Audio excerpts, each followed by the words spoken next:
3, 4.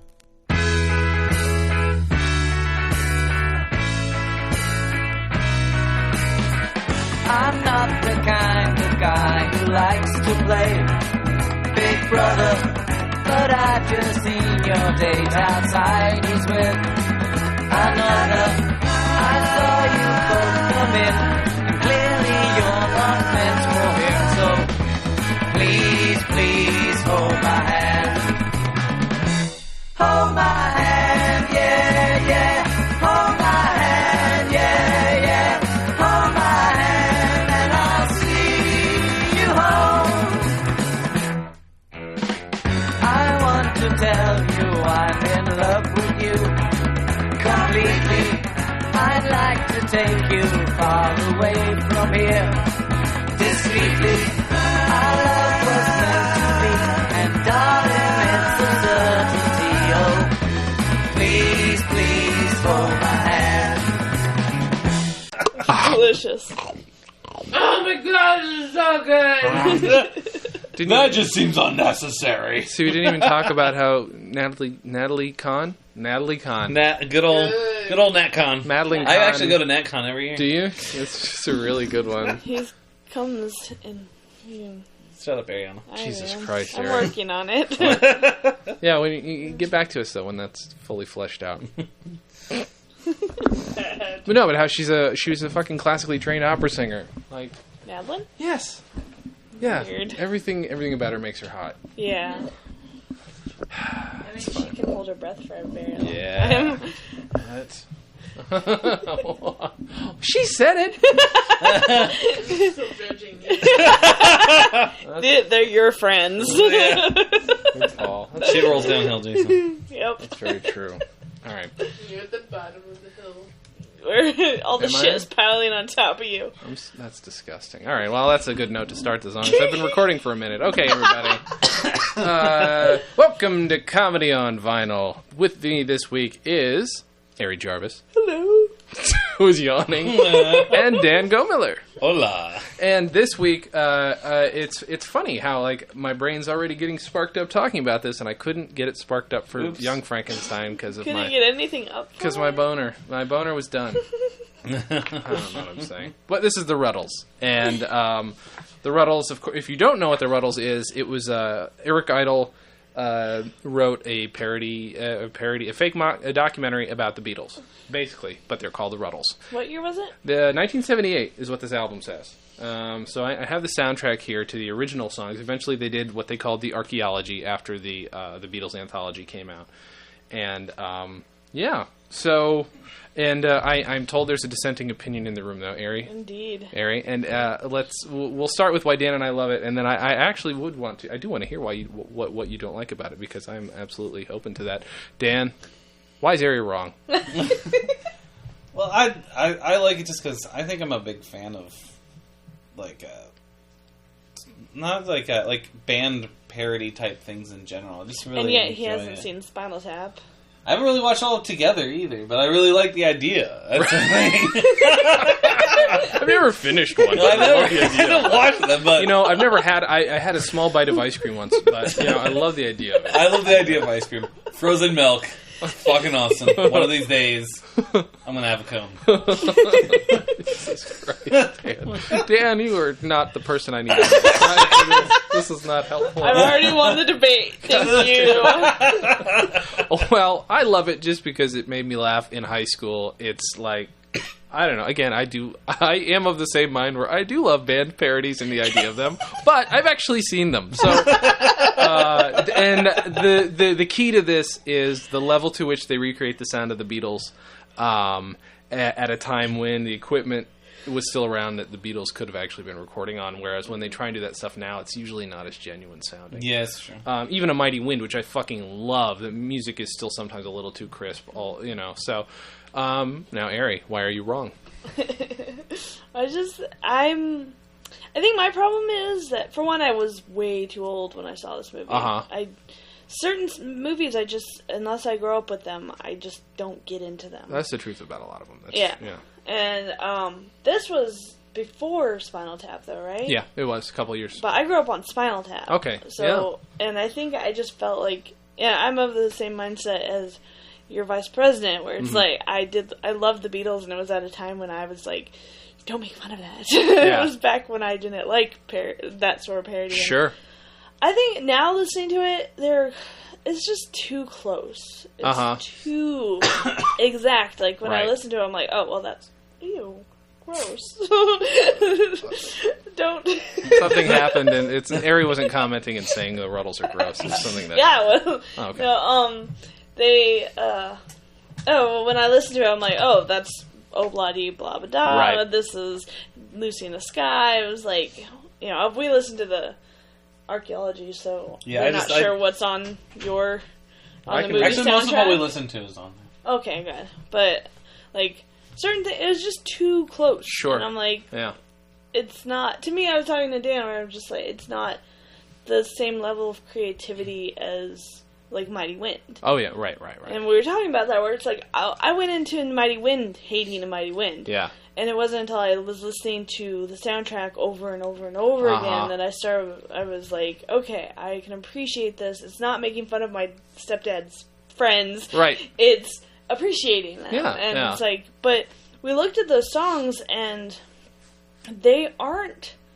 At first we listened to the Mighty Wind songs, and we're like, oh, well, that's being silly here, and that's... It's not really. Right. Like, it's very genuine. Sure, yeah. And, it's just about some funny things. Yeah, but so are regular folk songs. Yeah. I mean... Yeah. And I think these were just a little too much of a, like, straight rip-off. Where it's like, so they're just being the Beatles. Right. For me. No, I completely understand. A little bit too much like Conan's, what does he say? Like, cable or public television band or whatever, when he does those songs that are almost like a real song, but they don't have the rights to them. Mm-hmm. Yeah, it's fake. Like, it's a little flat where name it's that sharp exactly. and stuff. Yeah. I was trying to explain to Dan why, like, certain songs where I'm like, they're almost exactly... Yep. Like, ouch. Yeah. Like, I feel that weird tingly where I'm like, this is bothering me, because it's not quite the same, right? But it's so close. I don't know which one it was, but they did get sued over one of the songs. Really? Yeah. I think I know which one. I can't remember which one. One of the older,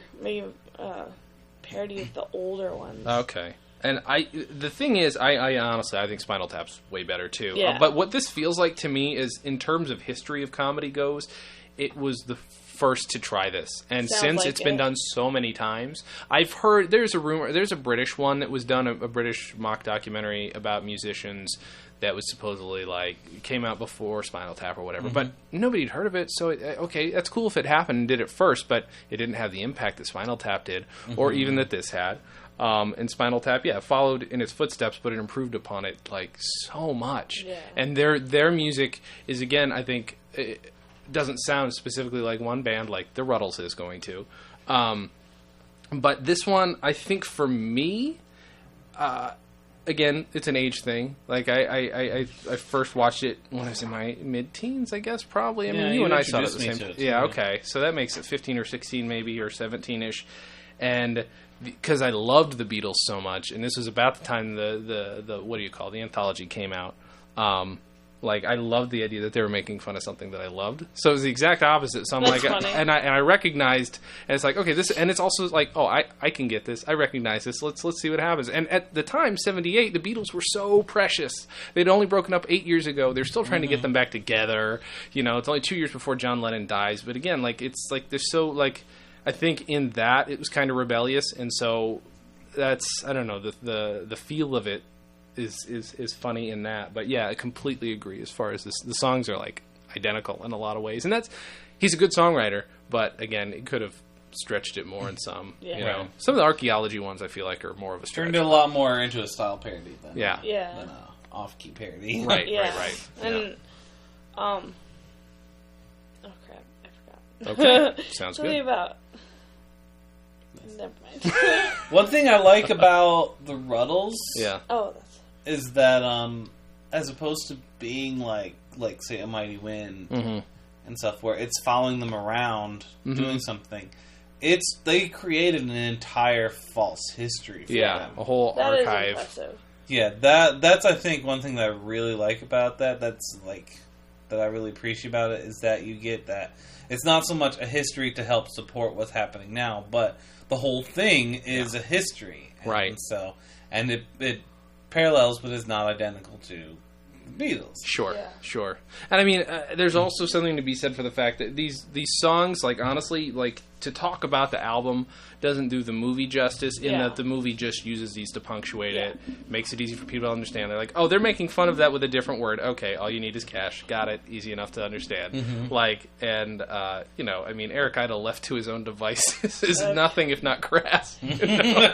Like, I love him, but he's very crass in his comedy. But, like, this whole album, if you look inside it, it's got just so many great fake archival photos and shit. Like, they're just really, really good. Here, Dan, look at that for all the people at home. Also, my problem is with the movie where it's just so dry. Yeah. Like, the humor is so... They're playing guitars. It's not obvious enough. And it's like, on the one hand, I don't want disaster movie or date movie or shit where it's like, this is the joke, laugh right now. Yeah. But this...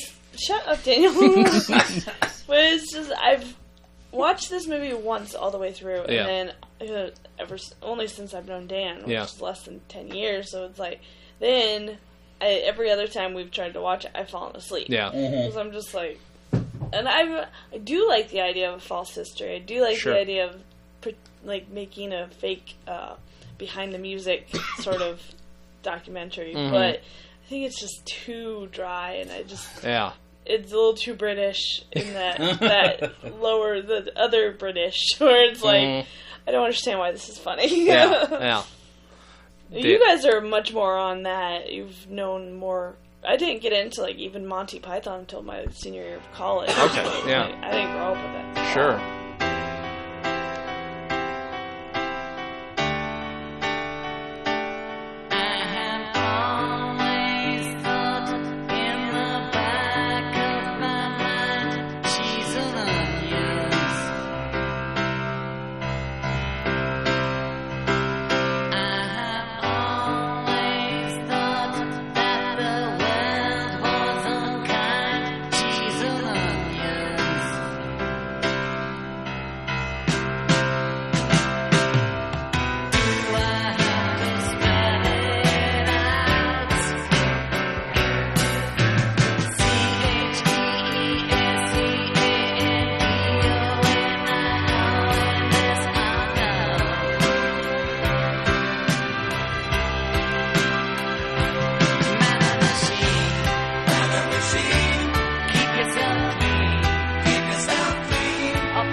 I mean, it's a little different. This came kind of from Eric Idle's second sketch show. And I don't know if he was doing the sketches on that show first, but, like, the first sketches that anybody actually saw pretty much were on Saturday Night Live. And he did them there first. Well, the music was written, or was helped written by Neil Innes. Sorry. Wasn't trying to correct you. He also did, like... He did music for the last season of Monty Python after John Cleese left, too. And he's in The Holy Grail. He plays the guy with the lute. The minstrel. That's the minstrel. See, I saw his name, I'm like... You've seen that name. I know this name. Yeah. And that's why. I was trying to figure it out, but I didn't have time. Yeah. I also have an album that we will go over at some point that is about that second sketch show. And that sketch show is mostly Eric Idle and Neil Innes together. And, Do you have any favorite songs on there, Dan? Let me look at the track list real quick. There was one song that we were talking about that I Number one, yeah. I actually always get fooled that that's a Beatles song. Yeah. Every time. The number one. Yeah. Yeah, I always get fooled. Other ones, it's like, I don't remember the other one where I like it. It's my favorite of the Rutles songs. I don't get fooled by it, but... Sure. Yeah, number one, I just always thought, oh, this would be... Oh, wait, no, it's not. And I don't know, I feel like... I mean, I don't know what it is that's different about the newer ones. Maybe there's something to be said. Again, it is really incredibly dry, and they are just trying to no one's convinced that these guys were real. You know what they're doing, but there are no characters to follow and no story to follow because it kind of directly parallels and just mocks the Beatles' history. Mm-hmm. Maybe that's what's missing for this for anybody who doesn't like this. And I like Let's Be Natural. Yes, because that one I like as a song. As a song. Yeah, me too. My friends Colby and Dan in high school played that one, and I love that song. Oh, whatever the French one was. That's on the Anthology. Baby S'il vous plaît. I like that one. I think that's supposed to be the French version of one of the originals, though. Yeah. No, it's not. It's not? Well, no, because S'il vous plaît means please. Right.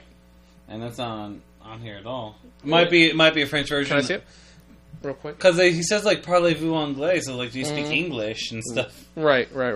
Maybe it's another song on the Anthology or something. I like at the very end it says, "Ce soir, baby." And the accent is so putrid. Yeah. I'm like, I'm so glad I'm not French. Rockstar! Oh, God, yeah. He's fucking horrible. He plays up that Liverpool shit like hardcore as he can.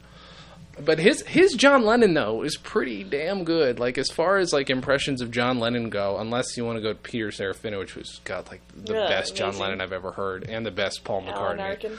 Oh, God. Alda, sorry. Yeah, his Alan Alda is so I'm sure good. you could do Alan Arkin if you want. I'm sure you could. Oh, man. I can't because I haven't tried. Right.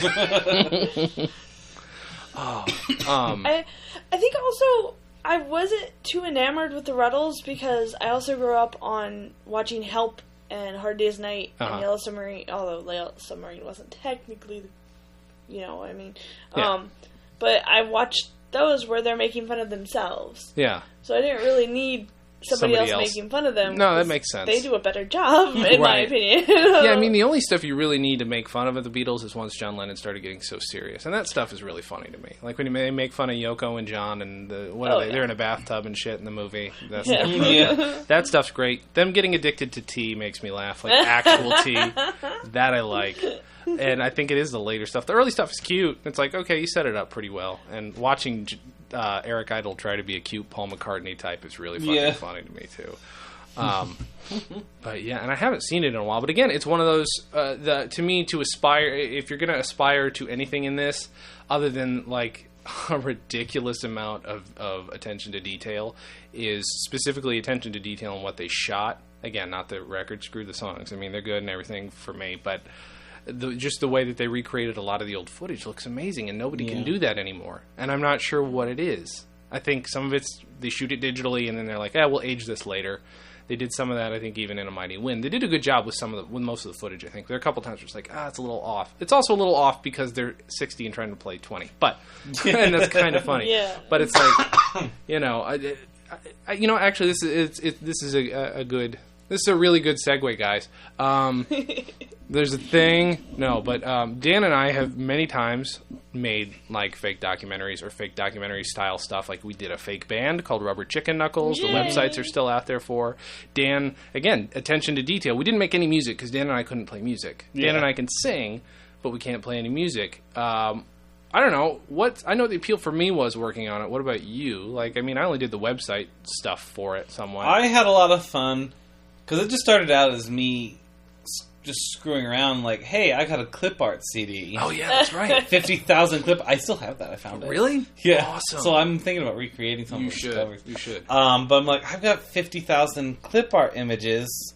Mm-hmm. You know, I'm just like, what can I do? So I'm like, I made some really cheesy album covers. Mm-hmm. And then, and I wanted to make the back, too. I'm like, I can print these out and put them in a case. Right. And I think the fun part was just like, coming up with the titles of the songs. Yep. And like after a while, like I even made us kind of pretentious on there because I had like a little mini rock opera at the end of one and stuff. And that was Dr. White Infuse's Mutant Pig Farm, right? Yeah, yeah. One of the tracks is feel like a pig boy hyphenated. That's good. I like that. I like that a lot. And it's just like, and the thing is like I would go through making an album and try to kind of picture what kind of songs would they do, and like there was I think there are a couple of them that could be like kind of darker because we ended up deciding there's turmoil in the band. Yeah, I mean you wrote some fake news articles and those are really good. There's a fake history thing. And, I mean, I don't think anybody ever fell for it, but I don't know. No. I'm trying to figure out what possesses somebody to do that, why we like doing that so much. I mean, maybe it's because for us, it was the early days of the internet. We could put it out there and see if anybody bought it and believed it. I think it's also...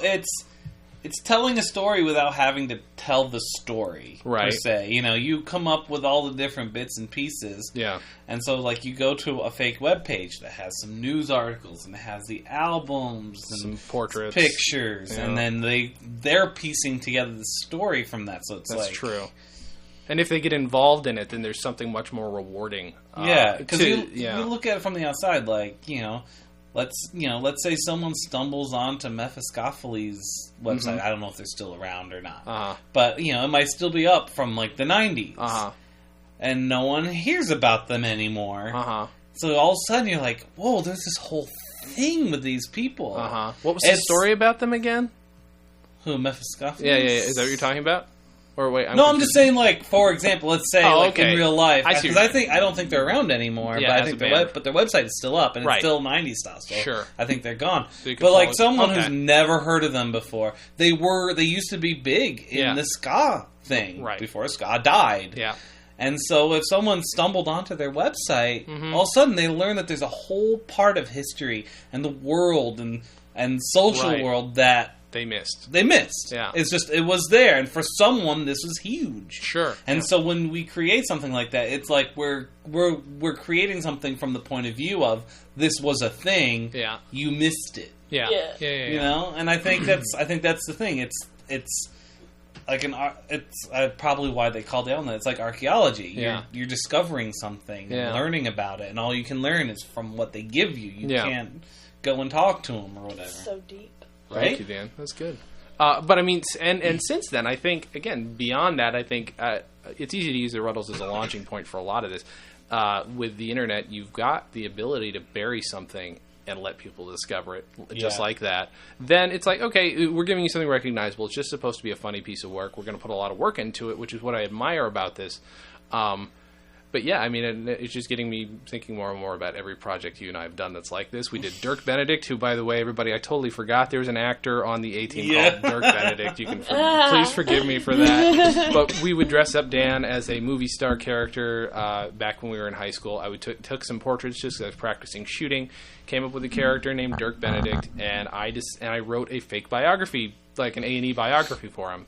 And it was him celebrating his 150th movie. And, again, I came up with a whole history, and I decided, all right, I'm going to come up with every one of his 150 movies. And within the biography that I was writing, I also decided that 50 of those movies were shot in 1944, so I had to cram all these movies into 1944. I still have the fake IMDb page I did somewhere, and I still have the script, because the biography is really fucking good because, well, I'm tooting my own horn, but I'm just saying, as far as that goes, the whole time everybody who's being interviewed, like, there are little asides like, yeah, I really miss him. I wish he was still around. And then there's kind of like, oh, what? Like, just like nobody realizes he's still alive. Yeah. And we really wanted to shoot that. We never really got to do it. But again, it's one of those things where I mean, I never intend to fool anybody. I would love to. Something like that is obviously more like the Rutles, where it's silly, ridiculous. No one would believe it. Yeah. But you know, I thought about writing a book from his perspective or about him to see if, again, something you could throw in a bookstore and see if anybody believed. Yeah. Exactly. You know? But then there's other stuff that I've done, like my fake presidential campaign, where to me it's obviously a joke. It's fine if you believe it. But I've had people email me and ask me, oh, it's really confusing what you mean about these political points. How do you really feel about this? And I put that one email in my book where this guy thought that and then eventually he's like, and this kid was, oh man, I feel bad. Because he was like, he was in his late teens, early 20s, and he was like actually launching his own campaign where he wanted to eventually be like a whatever, not a conservative, that doesn't work, a congressman or something like that. He wanted to be a junior congressman, whatever.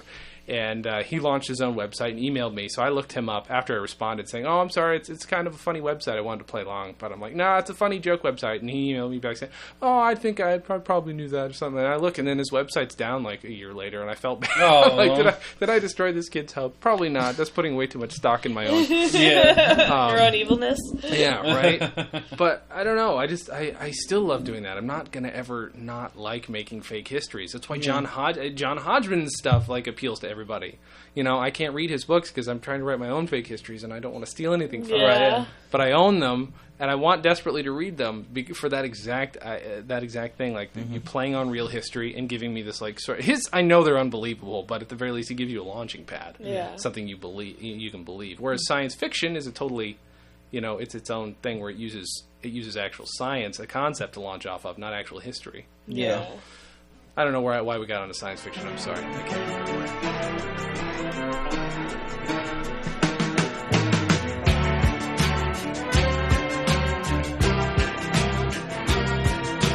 I know you know what you know, but you should know by now that you're not me. Talk about a month of Sundays. Toppy knows wet weekend as far as I can see.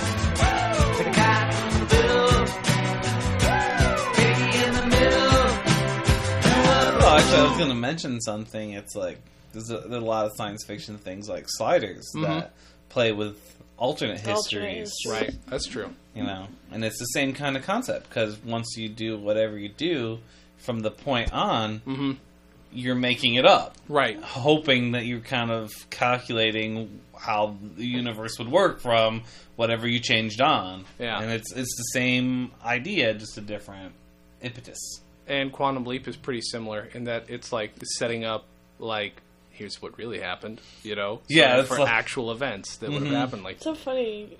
I adore Quantum Leap, but it's the biggest pet peeve I have with it is when it affects real history. Yeah, no, you did not help them Chuck Berry invent this song or whatever. Marty McFly did that, goddammit.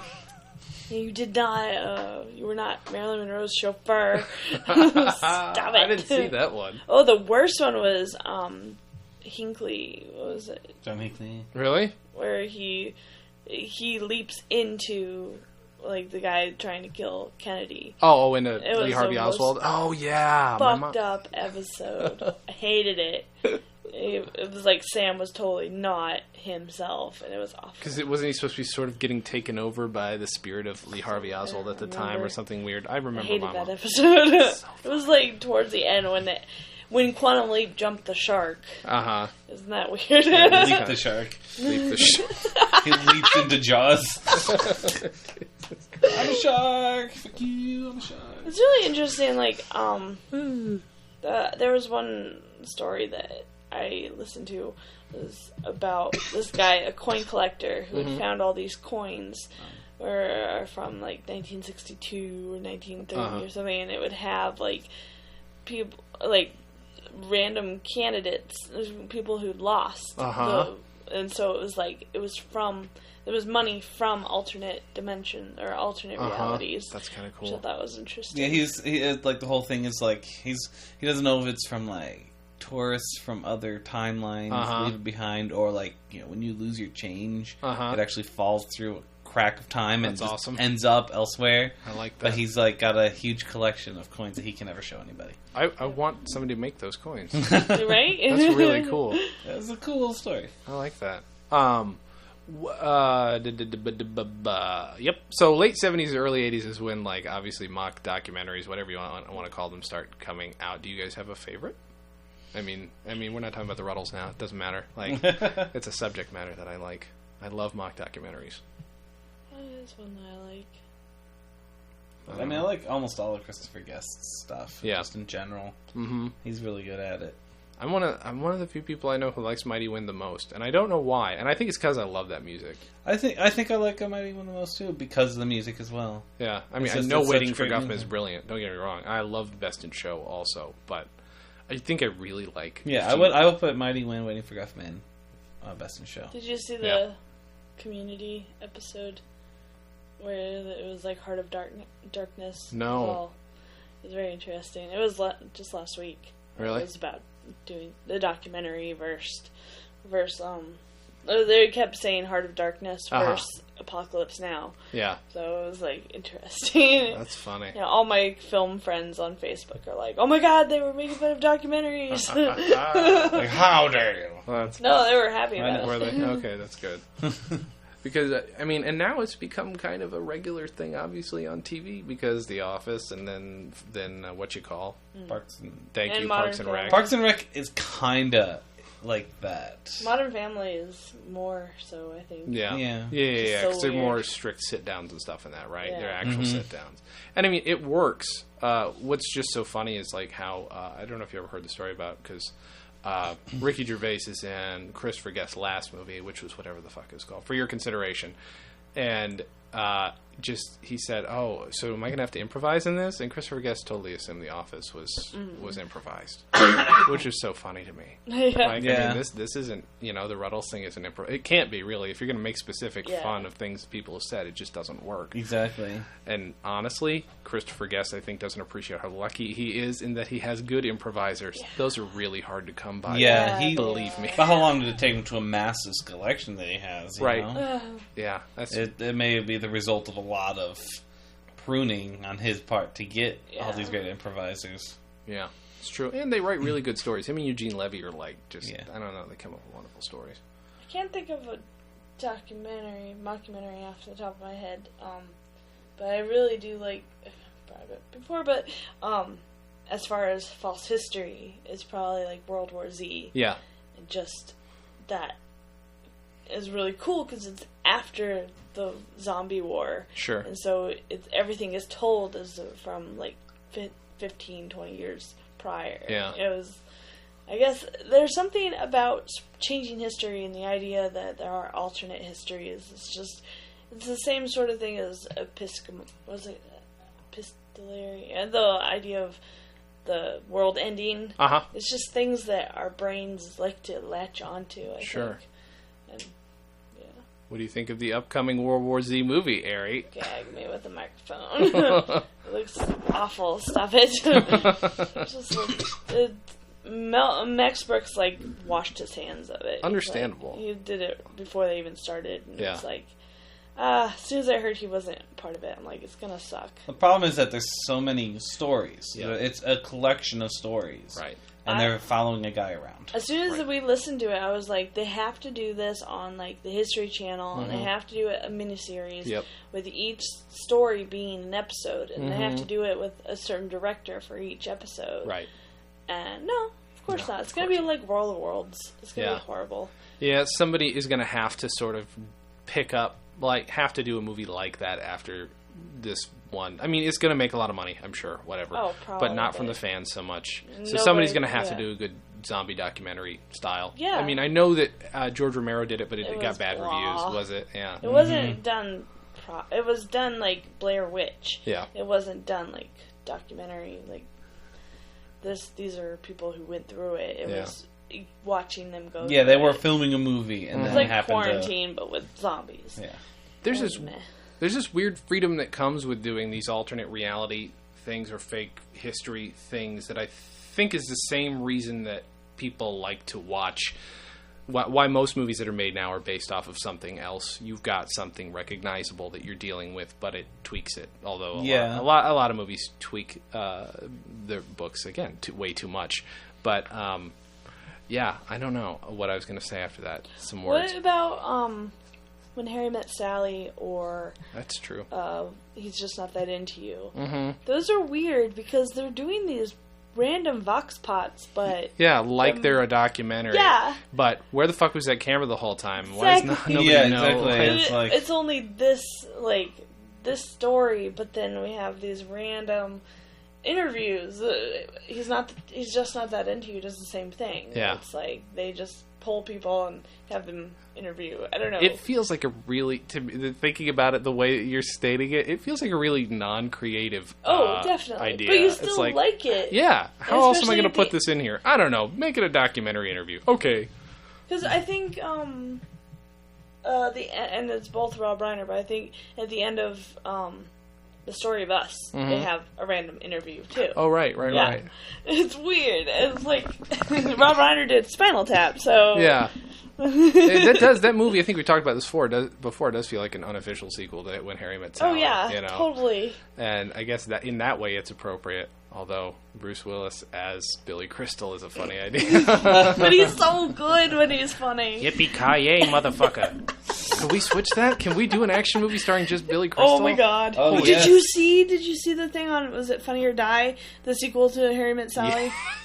What the She's a zombie or whatever. Oh my god. What when Harry ate Sally. Yeah. It wasn't Helen Mirren in it or yes. something? Yeah. Jesus Christ. Why? I think I like documentaries that, I don't know, I like the idea of not so much mockumentary as in like false history, but like making a fake documentary based on a real thing that happened.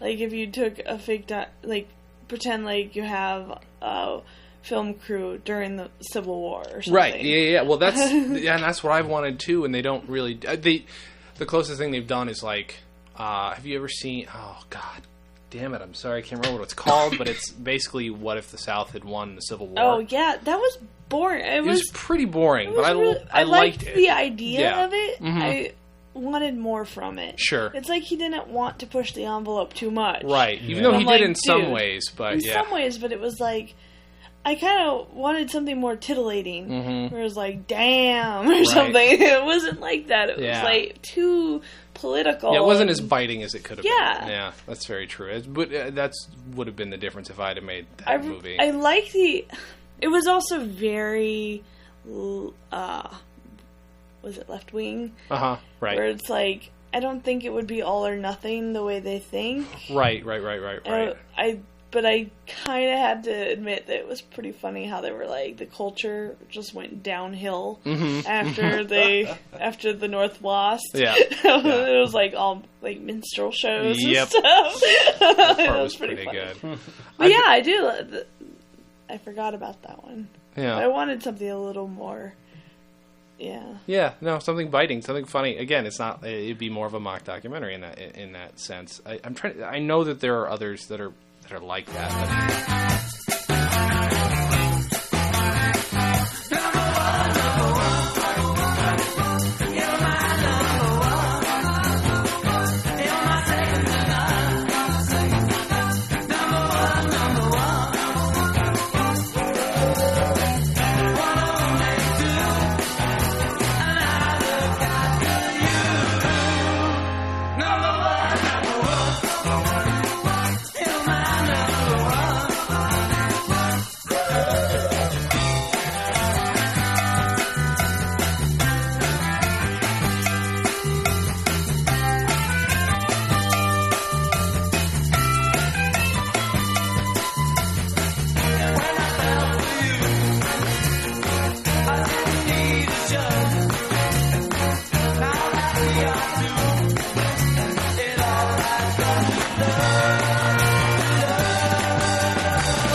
That's another project that my good friend Ray and I may or may not have been sideways mentioned in another episode. Have been working on an idea where we want to do a camera crew following around Jesus and all the disciples. That's right, because when we were in the last Die Hard movie in the theater, all of us, the three of us, and some other people were riffing on some of those ideas, if I remember correctly. Yeah, I do remember that. And Ray and I have been trying to come up with some stupid conceit as to how there would be undiscovered footage and how there was a camera when you're supposed to ignore that part of it. I don't think you need the conceit of it. But just so you know out there, Seth Rogen, you were our idea for Jesus. Yes, we want a real Jew for Jesus. Wait a minute. When I say I want a Jew for Jesus, what I mean is, and I think Michael Cera was going to be our Judas. Judas, that would be amazing. Oh no, I wouldn't. I would never do that. No. Oh, what about Arrested Development? Yeah, right. See, that's is that? What the fuck? Like, I heard that Netflix is working some deal with them now. Yeah, 2013. Oh, yeah? They're going to have new episodes leading up to the movie. Yeah, that movie, and that's like a weird documentary style. It's not an acknowledging a camera style. Mm-hmm. It's shaky camera, but they never acknowledge the camera, do they? No, and then they have a narrator. Right. And, yeah, it's very... But it's obvious, like, the camera gets places where... Right. You wouldn't have a camera. Yeah, and they don't... The camera's not a character, like in The Office or other things. Right. It's like they look at it or... Sure. You know... Yeah, they never look at the camera. It's one of those things where the style really works for that show. It's totally unjustified, but it does really work for that show. Yeah, no, that's another weird example. I picture Arrested Development more like it's like someone telling a story, like How I Met Your Mother. Yeah, you know, it's like, and so the style lends to it because it's like as if you're the narrator. The narrator is the character, sure, just watching, and he's omniscient and omnipotent. Mm-hmm. That makes sense. Yeah. See, I'm smart sometimes. Sometimes. That is true. I'm trying to think. You know, we actually did shoot some footage for, just going back to this, for the Rubber Chicken Knuckles thing, and I've still wanted to keep going back to it, and I don't know why. That's the problem with these projects, is I want to keep doing them. Eric Idle does it because he knows he can make money. We just want to do it because we want to come back to these. I don't know what we would do, because we'd have to get Mike, and we'd have to get a couple of our ex-girlfriends involved, and that might be a little awkward. That might be awkward. It might be really I don't weird. know. Maybe that's why you guys have been out of the picture for a while. You killed them, and... Yeah. Can't even track one of them down. Yeah. No, did I... what was it? The other day, speaking of one of my ex-girlfriends, on Facebook, I wrote, I love the British version of Parks and Rec better. And she thought I was serious. Oh, that's awesome. That's awesome. It was a stupid joke, but it got an even better reaction than I counted on. Yeah. That's a perfect example of how the looking forward thing works and how there are unintended consequences when you make these things. I mean, nobody's going to buy the Beatles, but to me, it's like this whole fake. Yeah, I don't know, and I'm writing that fake internet history right now. What else are we doing that's fake, Dan? Anything? We got to shoot some videos soon. Life. Your whole that's deep, Dan. You want to talk some more about that? That is. That's really. Has it been a joke? You're Andy Kaufman. The whole thing has just been a thing. You're just like Andy Kaufman, like this whole. I've been Andy Kaufman since 3rd grade. Wow. You went it's out the first of your time way. I'm actually coming out on your show. I figure it'll get you some good ratings. So you went out of your way to get a shitty stepmom and. Oh yeah, that's the plan. How'd you do that? Can I ask? Well, that's my secret. Oh, did you? Someone copying. Okay, but a magician does not explain his illusion. That's true, but I mean, I'm just saying, Dan. Like, it seems I would really like to know. Off the air? Can you tell me the secret? Like how you? We'll discuss it. We'll discuss you Maybe telling me. You can ghostwrite my book. All right, that'd be fine. Of course, and one of the parts of my joke is that I actually never did learn how to read. Oh, really? That was just part of the joke that I knew how to read. Wow. Wait. So you're completely anything I've ever illiterate. Yeah, anything I've ever written was by accident. Was by accident. He's like a monkey writing Hamlet. Jesus Christ, Dan. So those the titles you came up with on the back of the Rubber Chicken Knuckles Random albums. Random letter combination. In fact, I'm not even 100% sure what letters look like. Thank God that was a computer, because I just like that. Really? Yeah. So a lot of this has been pure luck for you. I'm good at what I do. Can I ask what inspired this at the very least? I mean, you're not revealing your secrets, but you did reveal the ultimate secret, that it's a joke. Yeah. So what inspired this in 3rd grade? I saw an episode of TV. And made me want to do it. Oh, okay. Harry? Just thinking Harry's about got something real to say.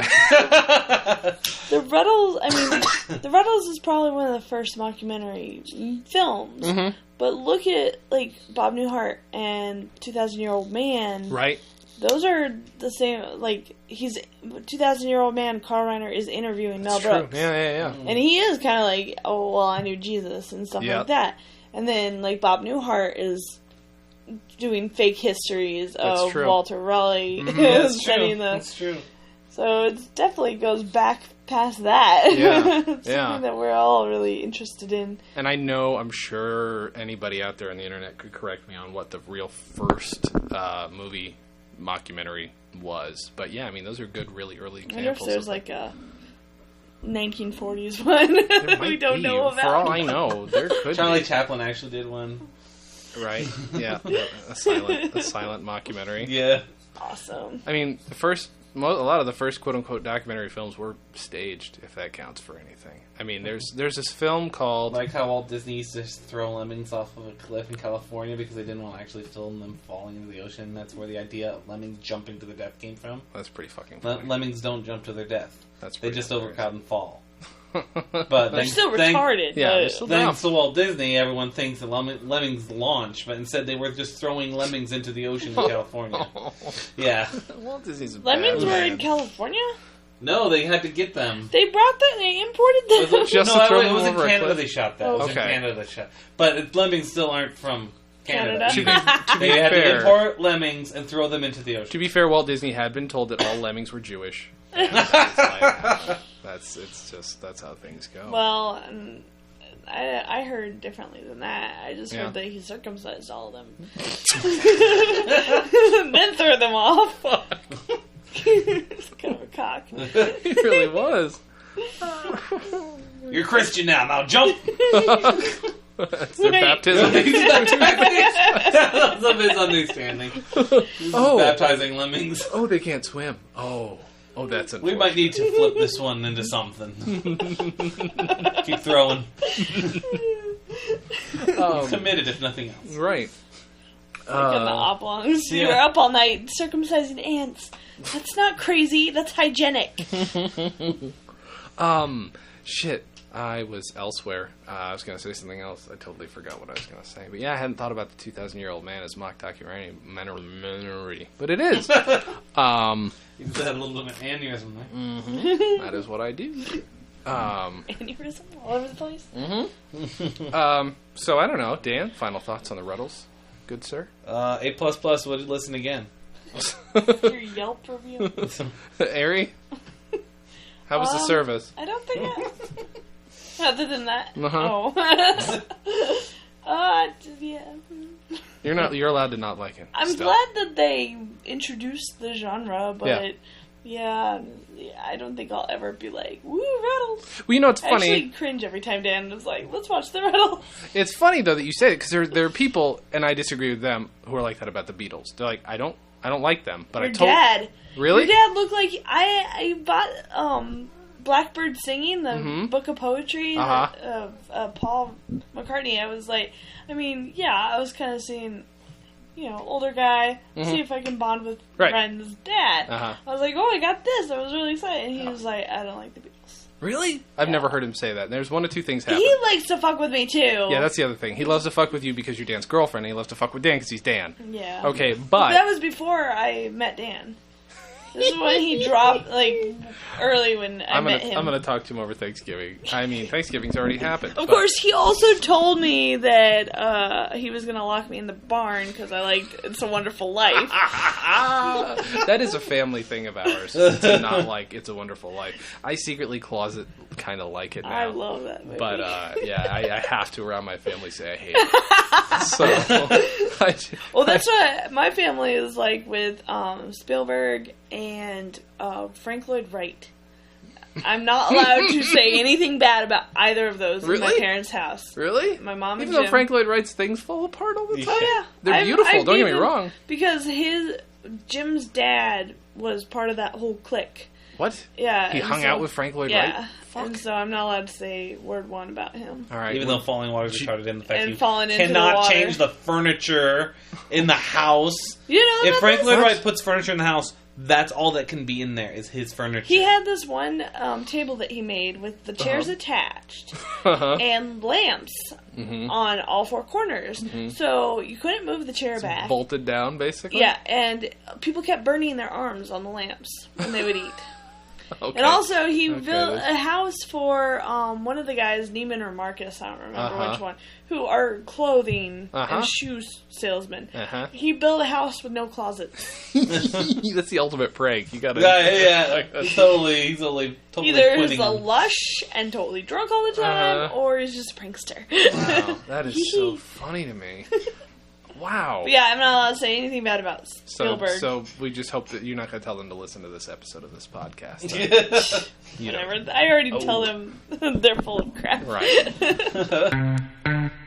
Shoot me down in flames if I should tell a lie.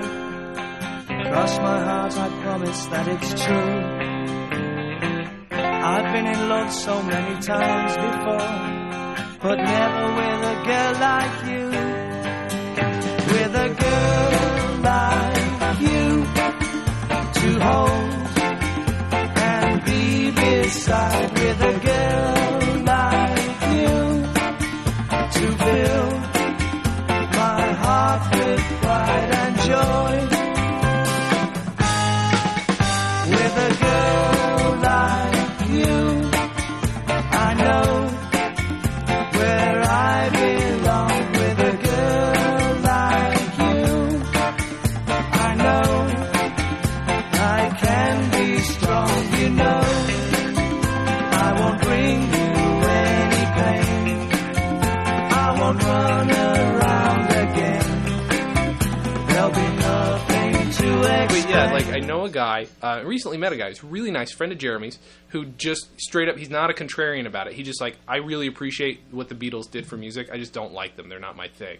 And it sounds like exactly what you're saying about the Rutles, which is kind of funny to me. And I legitimately appreciate that, because actually every point you made is very smart about it. There's a part of me, my very, thank you, Jen, my very immature part of my brain really loves that stuff. You know, It's easy to latch on to. And again, what's the one that we like? Let's Be Natural. I think it's a really good song on its own. Is that awfully...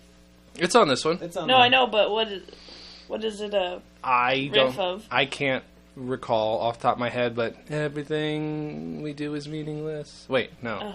Wait, what is it? Let's Be Natural. Yeah, Dan's going to pull it up. But wait, no, I was just singing Julia. Actually, it is very similar to Julia, I guess. Natural. The title sounds like they're gonna put me in the movies. No, it's good call. No, it doesn't sound anything like that. One it's thing with the Rutles I've noticed though is like each song is making fun of at least two songs. Yeah. Of the Beatles. It's either the tone or the lyrics. So some of them is like starts out where I'm like Blackbird-ish. Yeah. You know. But then a little more Lucy in the Sky with a voice. Yeah. They want a little more Lucy in the Sky, though. Meow, meow.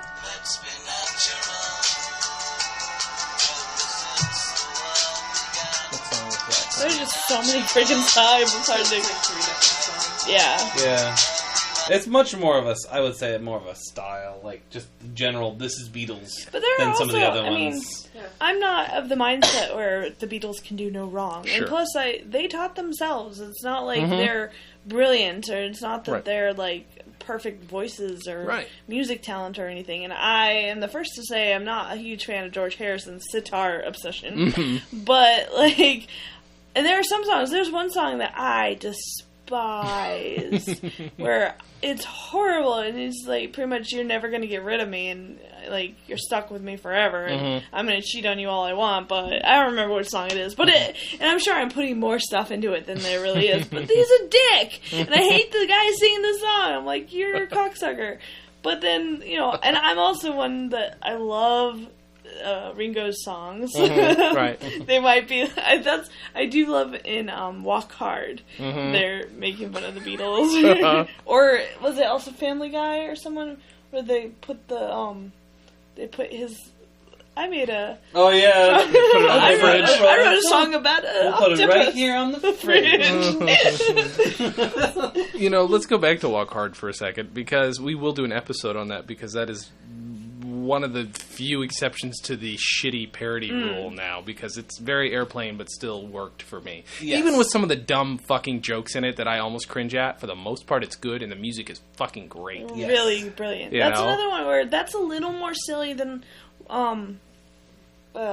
Mighty Wind. Sure. Oh, yeah. But it's still got there's some songs there, they could be from that era. Mm-hmm. And they recorded that on period equipment. Really? Oh, really? That's cool. That explains why it sounds so good. So, and they did, like, if you buy, which I wish I'd have done this, you buy the album on iTunes, there's like an extra 15 songs or something. What? Yeah, so go on to iTunes, you can get the rest of the songs. Probably those ones, because there's a bunch on, like, the DVD and special features. Mm-hmm. Yeah. There's, like, another one from his show. Yeah. His variety. There's a lot. I mean... He did a cover of David Bowie's.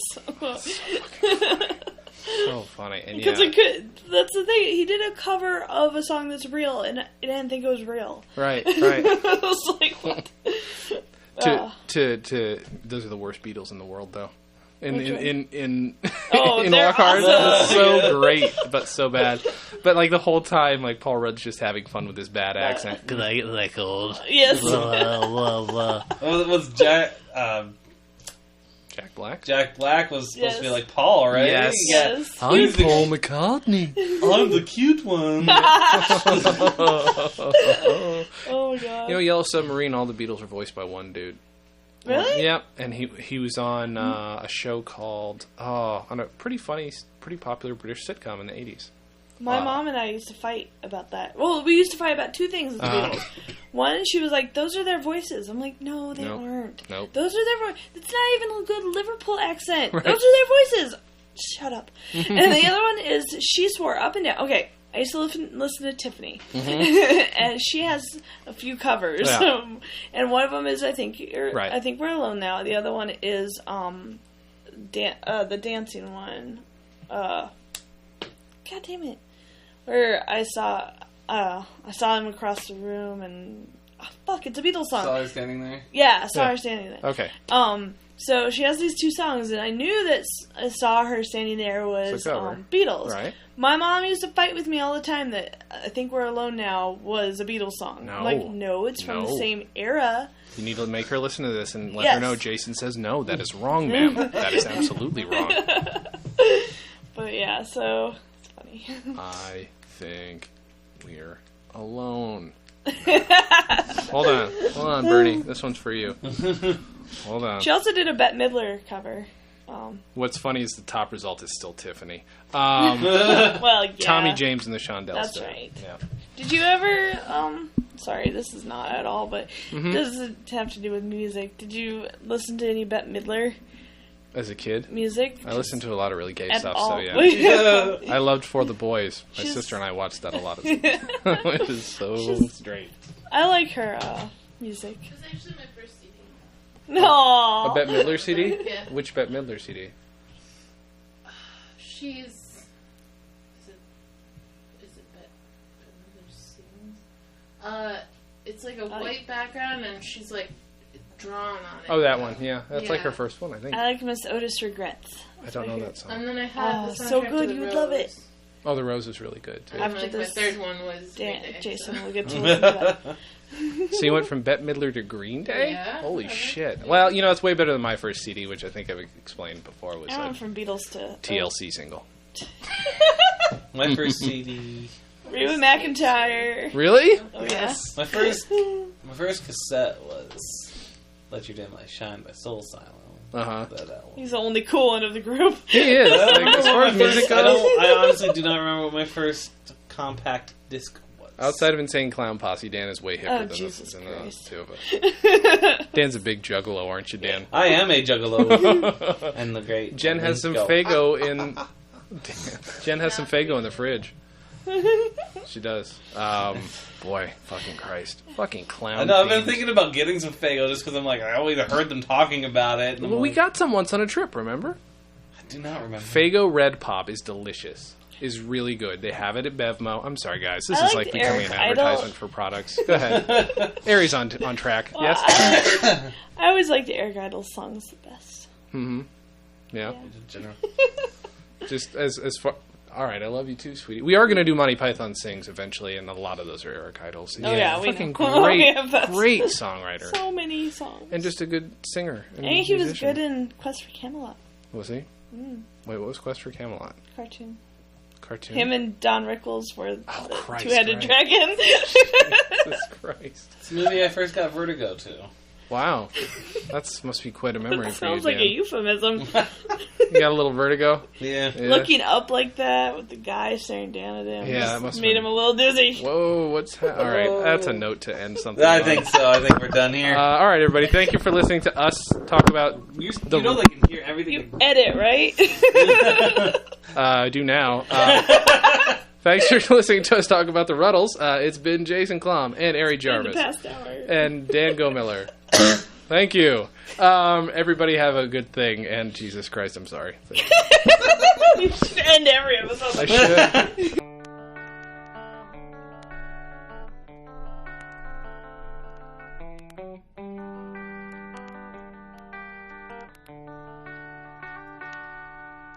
Time goes by, as we all know, naturally.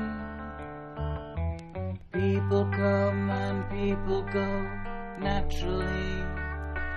Let's be natural.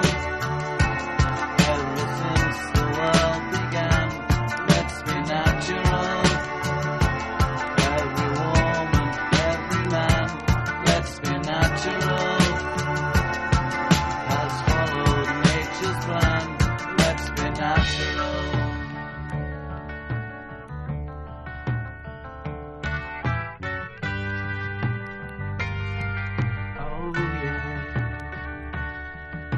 Stars are in the sky above, naturally. People rise and fall. Comedy on Vinyl is recorded at Fort Awesome Studios in beautiful downtown Burbank, California. Our producer is Mike Warden, our host is Jason Klum, and he's also the editor. Comedy on Vinyl is a Stolen Dress entertainment production. You can check out all of our other podcasts, books, videos, other audio stuff, probably some writing, at stolendress.com. And please check out Comedy on Vinyl at facebook.com/Comedy on Vinyl, twitter.com/Comedy on Vinyl, and please subscribe to us on iTunes, rate us highly, and spread the word. Everything is everything, naturally. Yeah, people cry, laugh and sing, naturally. Let's be natural. This little piggy went to market. Hey everybody, thanks so much for listening to this episode about the Rutles. It is, again, one of my favorite movies ever. I feel like we talked a little more about the music and the concept than we did the actual film itself. But it did get me thinking about some sketches that Dan and I did years back. I used to do a Christmas album every year, and one year we did the false history of our comedy troupe, which is called Dan and Jay's Comedy Hour. It's a very original title, but yeah, that is what we've been calling ourselves since 1993 at this point. And yeah, so I just thought I would include a little clip of that at the end of this, just because I thought it would be a little bit of fun. So enjoy, and I guess this is a merry early Christmas. So yeah, enjoy. Thank you. But, unfortunately, history had other ideas for Dan and Jay's Comedy Hour. For in a year, in 1969, they broke up. We felt so far off our mark that we had established in the beginning, we felt it was just time to stop and move on. Though Jason himself paints a rather different story. Yeah, I thought things were going rather well so far as the comedy bits and all. You know, things felt new, fresh, exciting, original, new, fresh, you know. But the public mourned over the breakup as soon as news hit. We're mourning! And with this, a shockwave, a rush, an abundance of crazed fans looking for someone to tide them over. And so, soon enough, they turned to rougher, street-born, confrontational punk comedy. A pioneer of this movement was Crom Washington, leader of the punk troupe Engorged Lefty. I don't want to fucking do this interview. Piss off! Unfortunately, Crom was always available for comment. With their streetwise, tough, angry pratfalls and angst-ridden telephone sketches, groups like Engorged Lefty and Way to Go Scrampy spoke for a generation who had lost its innocence along with its favourite comedy troupe. This new movement, then, seemed to be the death of Dan and Jay's Comedy Hour. With one fell swoop, it seemed, the whirlwind of comic history had sucked them up, tossed them round, and ended them up somewhere in the middle of Arkansas. But soon as the height of punk comedy was reached, in a full 3 days, Dan and Jay's Comedy Hour was soon back at it, ready to reconcile differences, and begin making new comedy. What the narrator said. But this new group of disenchanted youngsters began to crave the bolder, edgier comedy. Comedy that neither Daniel or Jason had ever prepared to be ready for an attempt to try at giving a shot. But they soon embraced this hard-edgedness, the first of their 12 sellout shows in 1970 featuring, along with classics like Titanic, random beheadings of audience members. Though this drew cheers from the crowd, detractors weren't too far off. They were, in fact, poised and ready, should either Dan or Jay decide. Many soon became opposed to the violence of this newer, funnier Dan and Jay's Comedy Hour, often calling them violent, deplorable, disgusting, of Anglo-Saxon descent. And so the violence was toned down. One or two people would receive paper cuts or very extreme lectures, and then the show would continue, often to the delight of the audience. But, it has been said, something began to feel wrong about where the comedy was in the realm of their contemporaries. Now, an excerpt from a rare interview with their producer, Herschel F. Comedy Hour. Well, the boys were pained. It was stressful. Take a break, I'd say. They never listened. Just kept on going, joke after joke, laugh after laugh, tequila after tequila. It has been said that by the early 70s, Jason in fact had developed a drinking problem, supposedly out of a tin can and a healthy length of string. Jason was seen by most of his friends, Dan, doing reportedly shameful things, all connecting to a lasting depression. I never saw him drink once. Or eat. Actually, I think he may have been starving himself for those beauty contests. He was invited to be judge every year, so I can't blame him. I mean, have you seen the buffets? The words actually and buffets could not be reached for comment, but Jason himself did have this to say in an interview, circa 1979. You know who's bitchin'? The Knack.